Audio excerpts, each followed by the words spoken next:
Bismillahirrahmanirrahim. Assalamualaikum warahmatullahi wabarakatuh. Salam sejahtera untuk kita semua. Apa kabar saudara sekalian? Semoga selalu sehat-sehat selalu ya, dimanapun saudara sekalian berada. Pada kesempatan yang berbahagia ini, saya akan coba bahas materi di ERP Management ya, di SAP di SDIKPN. Salah satu modul yang kita ambil di kurikulum SDIKPN adalah SCM 500 atau pengadaan barang. Pada kesempatan kali ini akan kita bahas salah satu materi yang ada di SCM 500, yaitu kita udah sampai ke unit 5, Procurement of Consumable Material, jadi pengadaan barang konsumsi ya. Kalau materi sebelumnya kita udah bahas materi pengadaan barang, tetapi barang untuk produksi, barang stok ya, stok material. Pada kesempatan kali ini kita akan coba beralih ke barang yang kita gunakan untuk barang konsumsi. Jadi di perusahaan itu pasti akan ada barang-barang konsumsi, dan barang konsumsi tersebut biasanya akan habis pakai ya. Dan contoh yang paling mudah kita temui di perusahaan itu adalah barang-barang peralatan kantor ya. Jadi kayak kertas, pensil, ballpoint, folder, dan yang lain yang kita beli atau pengadaan dalam perusahaan itu setelah selesai ya udah kita nggak atur inventorinya, kita akan coba beli lagi atau pengadaan baru lagi. Nah, di materi yang ada, ini sesuai dengan yang modul sudah dibagikan, nanti bisa dilihat di unit 5 di modul SCM 500. Kita akan coba mengulik ya di consumable material. Seperti yang sudah kita bahas tadi, consumable material itu akan ada beberapa hal. Ya. Makanya di consumable material itu, nah ini ya, akan ada office supplies sama computer system contohnya. Di office supplies itu nanti akan ada beberapa hal yang perlu kita sampaikan.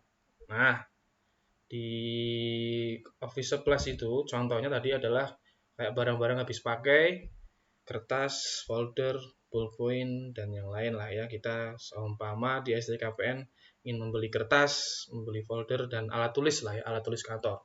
Nah, seperti juga di hal yang lain adalah komputer system, ya sistem komputer. Ya.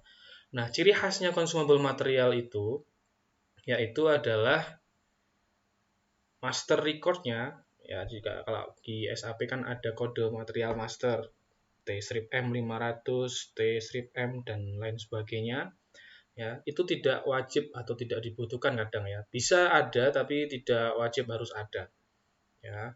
Jadi tidak ada value-nya juga di inventory-nya, tidak akan tercatat sebagai inventory. Jadi kita hanya atur jumlah barang stoknya, tapi kita nggak akan stok juga di gudang. Kita lihat sesuai dengan kebutuhan yang ada di perusahaan.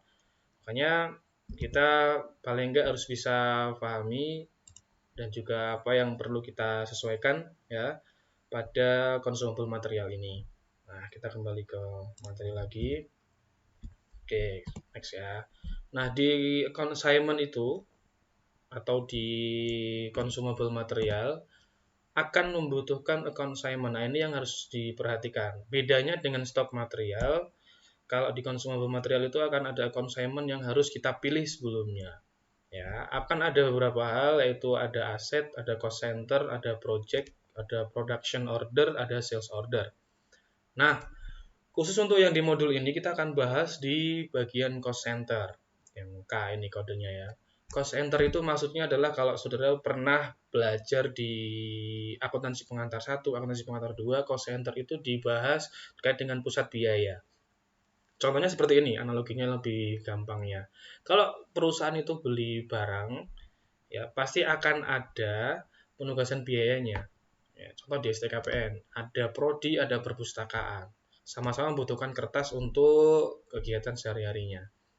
Nah, pada saat kita atau pengadaan barangnya STKPN itu pengen membeli barang atau membeli kertas tersebut, nah harus disesuaikan consignment-nya. Ini barang ini dibeli untuk divisi apa? Siapa nanti yang kita potongkan anggarannya dari mana? Ya, nanti kan ada prodi, ada perpus. Di perusahaan pasti akan ada anggaran masing-masing. Ya, prodi ada anggaran sendiri, perpus ada anggaran sendiri. Makanya pada saat pengadaan barang satu ya, pengadaan barang di SDKPN membeli kertas ya, akan dibagi. Ini perpus mintanya berapa, prodi mintanya berapa, akan dipotongkan biayanya berapa. Ya, jadi di anggarannya akan diambilkan dari posnya prodi sama posnya perpustakaan. Itu cost center. Ya, kalau aset berarti terkait dengan aset, project, production order, sales order. Karena kita akan menitik beratkan ke cost centernya.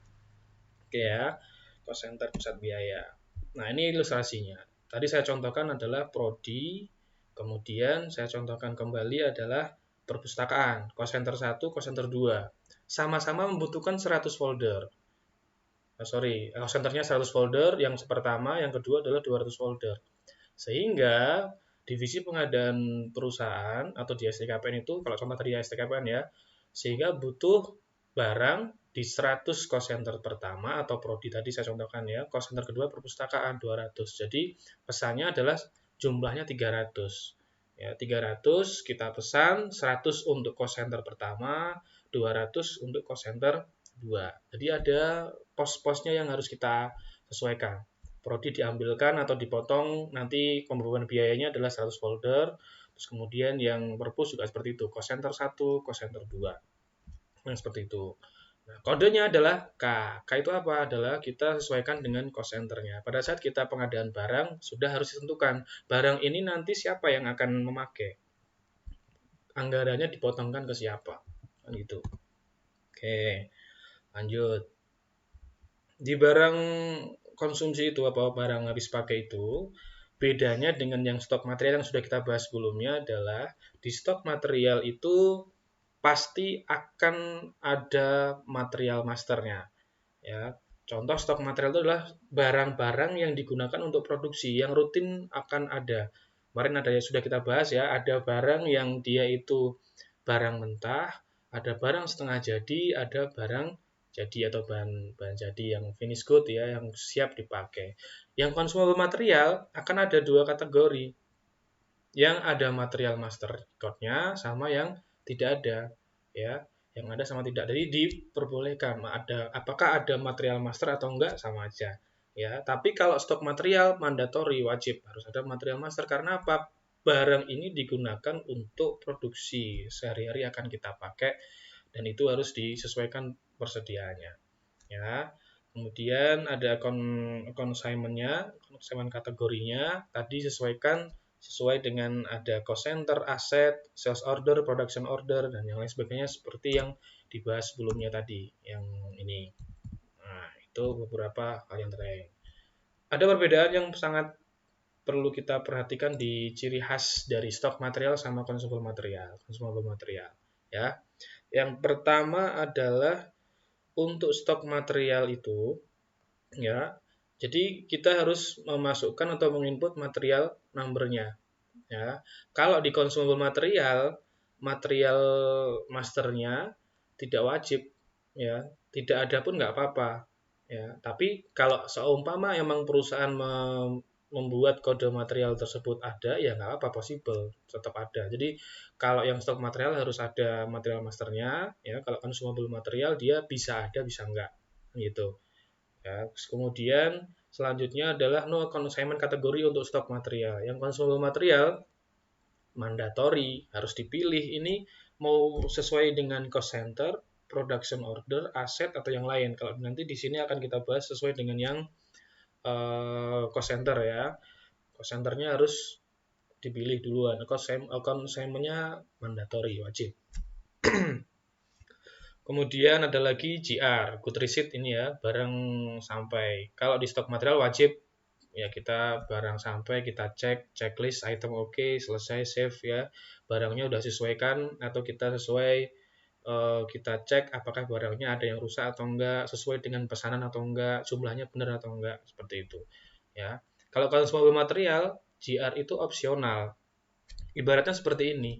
Kalau STKPN contoh dia, saya berikan contoh di STKPN lagi. STKPN mau butuh kertas, kemudian langsung beli aja di vendor atau di toko di depan atau di samping atau di mana apa. Ya, langsung beli, nota ya, kemudian diambil atau dibawa. Ya, jadi tidak ada dokumen GR-nya. GR-nya nggak ada karena apa? Ya udah langsung disesuaikan jumlahnya berapa sesuai kebutuhan. Good receipt-nya nggak ada. Ya, tidak ya opsional, bisa ada bisa enggak, tapi opsional ya. Bisa tidak ada good receipt-nya ya, kalau di SAP tiketnya adalah Migo ya bisa enggak, nah gitu. Ya, kemudian ada beberapa hal yang nanti bisa disesuaikan atau dicermati lebih dalam. Ya, itu untuk penjelasan stok material. Jadi pada kesempatan video ini kita akan coba bahas konsepnya dulu, kita akan bahas materinya, nanti kita tinggal coba sesuaikan di software SAP-nya. Jadi seolah nanti kita akan konsepkan atau kita bahas teorinya. Ini loh seperti ini yang akan kita lakukan di SAP. Ya, jadi kita paling enggak kita jalan ceritanya bisa difahami dengan baik dulu. Ya. Nah, di consumable material kita coba flashback ke procurement cycle yang sudah kita bahas sebelumnya. Nah, di procurement cycle itu dulu atau kemarin kita udah bahas ya, ada langkah-langkah atau proses untuk pengadaan barang. Baik itu stok material maupun consumable material itu sama. Procurement cycle-nya sama, procurement cycle-nya ya. Contoh ya, yang pertama adalah kita akan coba bahas yang di sini. Ya, di materi sebelumnya kita udah sesuaikan, kita buat request for quotation, maintain quotation, vendor selection ya, sampai ke order. Nah, kita akan bahas yang paling ujung di sini malahan, yang paling pertama ya, yaitu determination of requirement. Kita akan tentukan dulu berapa jumlah permintaan. Permintaannya itu apa toh? Ya, kemudian akan membentuk dokumen namanya purchase requisition. Nah, purchase requisition ini yang dimaksud purchase requisition adalah kita bisa sesuaikan contoh seperti ini. Ya, biar lebih gampangnya saya akan berikan ilustrasi. Ilustrasinya seperti inilah. Ini saya sudah buatkan ilustrasi sebelumnya. Purchase requisition itu paling enggak bisa kita analogikan atau kita definisikan secara gampang ya, dengan mudah, itu adalah permintaan pembelian atau pengadaan dari divisi internal perusahaan kepada bagian pengadaan perusahaan. Jadi seolah-olah saya contohkan ya nanti ya, di STIKP itu memiliki divisi pengadaan ya. Kemudian ada divisi lab komputer STIKPN. Ini juga pernah saya bahas sebelumnya ya. Seolah-olah divisi lab komputer STIKPN itu akan meminta atau meminta pengadaan ke divisi pengadaannya STIKPN ya, pembelian komputer sebanyak 50 unit. Sini. Ya. 50 unit permintaan dengan speknya sekian, monitor, prosesornya ini, dan lain-lain. Intinya permintaan dulu. Dokumen purchase requisition ini adalah dokumen internal, jadi vendor belum terlibat. Jadi intinya adalah ini hanya dokumen internal yang dibuat oleh perusahaan atau divisi lab komputernya STIKPN minta 50 komputer. Nah, permintaan ini bisa disetujui, bisa enggak, karena kan baru internal. Ya. Nah, permintaan ini diajukan ke siapa sih? Ke divisi pengadaan STIKPN. Kalau di STIKPN itu ada divisi pengadaan di gedung pusat ya, kan kalau di lab komputer kan ada di gedung GPP. Nah, untuk itu pada divisi lab komputer itu akan ada permintaan 50 unit komputer, speknya sekian, monitor, prosesor, dan lain-lain. Akan terbentuk namanya dokumen purchase requisition. Nah, jadi secara sistem, seumpama kalau STIKPN menerapkan atau menggunakan SAP, itu akan ada divisi pengadaan STIKPN itu akan menerima dokumen tersebut.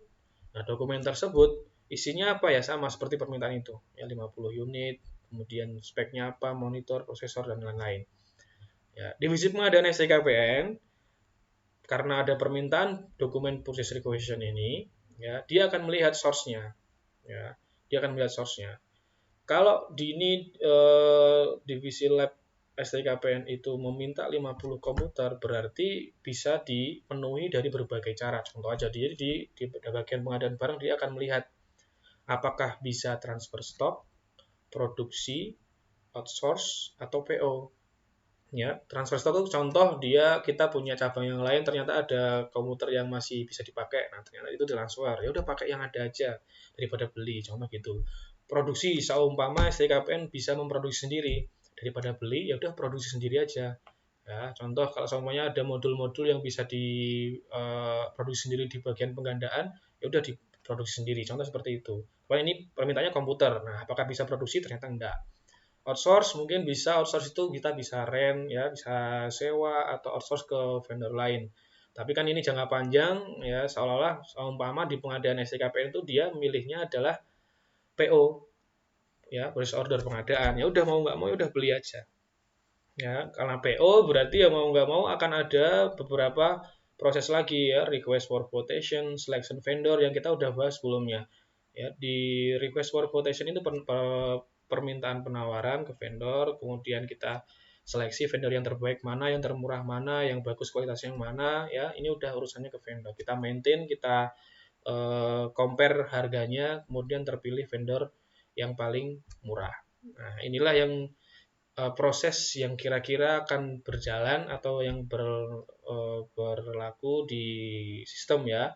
Jadi divisi lab dia minta permintaan kepada divisi pengadaan di SCKPN. Divisi pengadaan dia akan melihat source-nya. Ini permintaan ini bisa dipenuhi dari mana aja sih? Bisa disimulasi, bisa transfer enggak, transfer stok ya, ada produksi bisa enggak, outsource, atau malah PO. Kalau PO ya udah mau nggak mau kita lanjutkan ke order barang.